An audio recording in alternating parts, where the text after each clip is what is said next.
Hello and welcome to this week's reading vlog. So I decided that I would track the amount of time I actually spend reading this week, just to see how much time I actually spend reading. So on Saturday, I read for 50 minutes, and on Saturday I read How to Keep Your Cat Happy. So this was a cute little illustrated book on how to improve your cat's life. And it's very sweet. It was a quick read and I enjoyed my time with it. I also picked up Terminable Boredom, and the book is as the title suggests. So this was a book of short stories and I read two of them. The first one was set in a world where there's not really many men, they're very rare, but the female main character comes across a man and some things happen.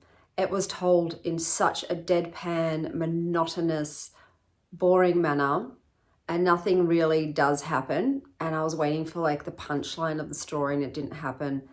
And then the next book I think was about, I can't even remember what the next story was about. It's completely gone from my memory. But once again, really dull. And I thought maybe the first book was just written in that way, in that tone. But no, it's the writing style and it just didn't really work with me. I thought, no, there's nothing in the writing or even in the story or even in the character development that is gaining my attention. So I decided to DNF that one. Then on Monday, I read for 15 minutes and I read a book. I read this cookbook, the Yiayia Next Door. It's actually got a really sad story where the two gentlemen in the book, their mother had left their father and moved back to her family home, which the Yiayia lives next door to. And when she was there, their father went and killed her. The Yiayia heard the screaming, called the police, but they were not there in time. And the boys decided to move into that house. And the Yiayia kind of took care of them by passing meals over the fence. So the meals themselves are very, very much like exactly what my Yiayia used to make. It was the most sort of realistic Greek food book for me and what I grew up with. So definitely, standard, typical Greek food. And then on Tuesday, I read for 3.5 hours. So I finished off this book, which I was reading with my daughter, and it's a book about animals and it's so beautiful. It's so well done. We just loved reading it. The photography is gorgeous and the amount of information is just enough. So we had, I'm trying to leave it on, well, there's an axolotl. Had a real fun time reading this book. It's beautiful. So I'm glad we've got this in our collection. I also read House Witch. So I've seen this around. It definitely piqued my interest based on the cover and just the one name for the author. So in this book, you have the main character who is a male and he has house witch magic, which basically is almost like a kitchen witch. He can protect the people who live in his home and he can cook and stoke fires and all of that, but his magic is contained to his dwelling. He comes across as very kind of rude and standoffish. There is a love interest. Unfortunately for me, the love didn't really feel like it had chemistry between them. I know that the author tried really hard for there to be banter and chemistry, but it just didn't work that way. So I didn't really love the love angle in this. The book is very much what I would consider cozy fantasy. It's pretty low stakes. There is some stuff that happens. There is some sexual assault. Gotta have some sexual assault in there. There is a cat, which is fantastic. It's got some lovely elements to it, a bit of found family aspect, but nothing much really happens. So if you like that, this book would be for you. But for me, because nothing much really happens and that because there wasn't a romantic connection that I was really into, I won't be continuing. It was quite a long book, but I think I'm probably going to give it 3.5 stars. It still kept my interest. I still sort of wanted to see how it would pan out. The magic is interesting, but it's not really delved into a lot in this book. So it's just sort of touched upon, but I did start and finish that book on that day. And then yesterday I read for 20 minutes and I started Written in the Stars, which is a sapphic love story that someone recommended to me in the comments section on my channel because I was lamenting the fact that I had not read a really good sapphic love story. So far I'm not sure how I feel about it. It starts off on a blind date with these two women that unfortunately does not go well. It does not go well. And it's an awful first date, and both of them don't really want to see the other person again, but because of circumstances, they're sort of pretending that the date went well, and I guess we're going to see what happens from then on. But I don't know, like, it's such a horrible first impression. It's a bit cringy to me, you know. I'm like, I'd be like starting over with someone new. I'm not going to have this as part of my romance history with this person. But yeah, we'll see. It's got promise. I don't hate it. I'm giving it a fair chance. We'll see. Maybe they can fix things and start fresh, and I'll get on board. At the moment, I'm like, oh no, start over, ladies. Just walk away. But yeah, we'll see how we go. So last week, as you know, and the week before, I've been sick with the flu. So I'm on day 12, 13 now. I'm feeling okay. I haven't recovered my voice completely, and my appetite hasn't come back. I completely lost my appetite with this flu, which is a bit weird. I normally can always eat, but not this time.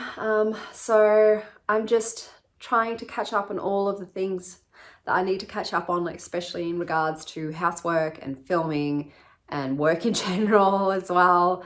I've got to start getting ready. The kids are going back to school next week. My poor children have spent their entire winter holidays at home sick.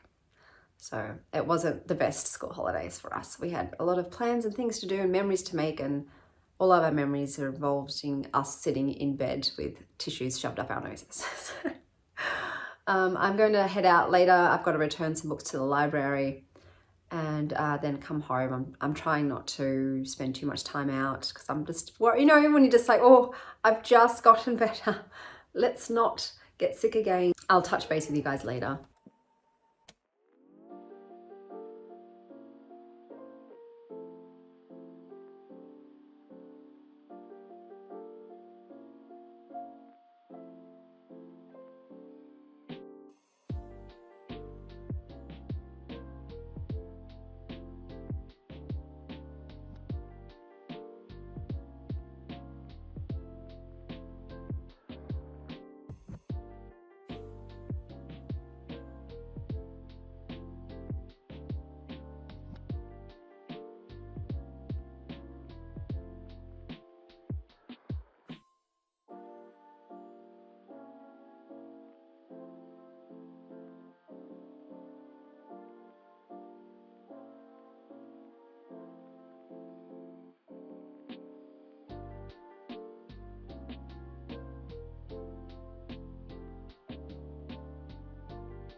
Hello, so I read on Saturday for this many minutes. I haven't got my notes, so I'll have to put this in later.